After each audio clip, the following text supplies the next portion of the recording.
Welcome to the Money Bias Lab.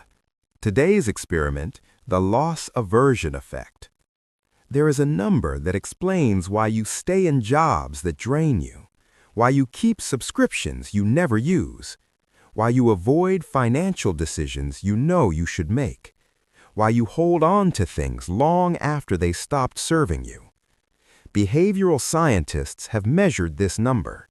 It shows up in every financial choice you have ever made, and once you know it, you will never be able to unsee it.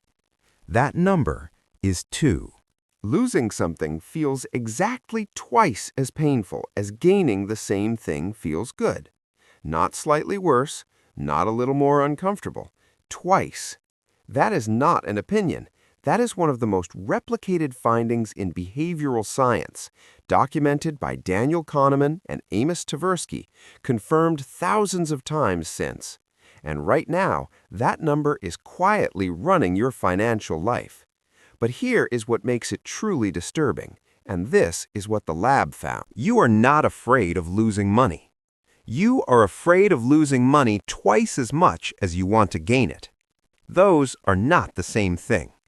If someone offered you a coin flip, heads you win $300, tails you lose $100, most people refuse. The math says take it. The expected value is positive. But the brain does not run expected value calculations. It runs loss calculations.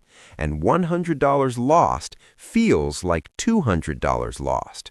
So the rational bet becomes emotionally unbearable. That is the loss aversion effect in its purest form. Your brain does not weigh gains and losses equally. It has a thumb on the scale, permanently, invisibly, pressed down hard on the side of loss. And now watch what that does to decisions you make every single day. You have a subscription you do not use. You know you do not use it. You have known for months. But canceling it feels like losing something, even if that something delivers zero value to your life. So you keep paying, month after month, not because it is worth it, because stopping feels like a small defeat. You have clothes you have not worn in 2 years. You could sell them, but the price someone will pay feels insultingly low compared to what you paid. So they stay, gathering dust. And your brain quietly values what you own more than what you could gain. You have been in the same bank for 11 years. The rates are average, the service is ordinary. A better option has existed for 3 years. But switching feels like abandoning something, like admitting the last 11 years were a mistake. So you stay. None of these decisions are rational. All of them are loss aversion. But those are the decisions you can see. What the lab found next is far more expensive because it operates completely out of sight. Loss aversion does not just affect what you keep, it affects what you never start. The person who does not open a savings account because seeing a small balance feels worse than seeing no balance at all. The person who avoids checking their bank account because ignorance feels safer than a number that might disappoint. The person who never negotiates their salary because asking and being refused feels more painful than never asking and never knowing. In every case, the potential loss of comfort, of pride, of certainty outweighs the potential gain. So the brain chooses paralysis. It calls it caution. It calls it not being ready. It calls it waiting for the right moment. But underneath every one of those justifications, the mechanism is the same. Loss feels twice as loud as gain, so the brain turns down the volume on everything. Here is what makes the loss aversion effect nearly impossible to escape without understanding it. It does not feel like a bias. It feels like wisdom. Protecting what you have feels prudent. Avoiding risk feels intelligent. Holding on feels responsible. The brain has constructed a narrative around loss aversion that makes it indistinguishable from good judgment. And that is exactly why it costs so much. Because there is a version of caution that protects you, and there is a version of caution that quietly keeps you broke. The difference is whether the fear is proportional to the actual risk or whether it is amplified by a 2 times multiplier your brain applies automatically, regardless of context, regardless of consequence, regardless of what the math actually says.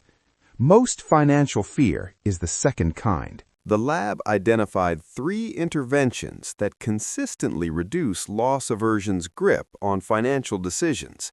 Not eliminate it. The bias runs too deep for that. Reduce it enough to make better choices. First, name the loss that is not really a loss. Before you decide to keep something you do not use, ask one question. If I did not already own this, would I pay to get it? If the answer is no, what you are protecting is not value. It is the psychological weight of ownership.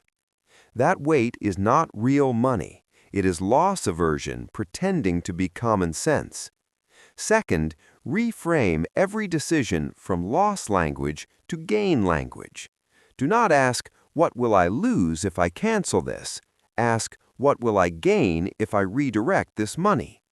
The brain responds differently to the same information depending on how it is framed. That is not a trick. It is using the mechanism against itself. Third, set a rule for inaction. Loss aversion thrives on delay because delay feels safe. Counter it with a non-negotiable deadline. If you have not used something in 90 days, it goes. If a financial decision has been pending for more than 2 weeks, you decide today. Rules remove the emotional weight from individual decisions. That is how you take the thumb off the scale. The goal is not to become fearless about loss. Loss aversion has a function. It protects you from genuine risk.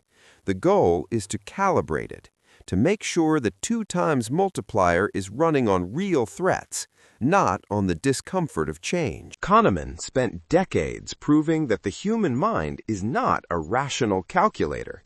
It is a loss detector, wired to scan for what could disappear, what could be taken, what could go wrong. In the ancestral environment, that wiring kept people alive. In the modern financial environment, it keeps people stuck. The loss aversion effect is not a flaw. It is a feature running in the wrong context. That is what this lab is for. Drop a comment below.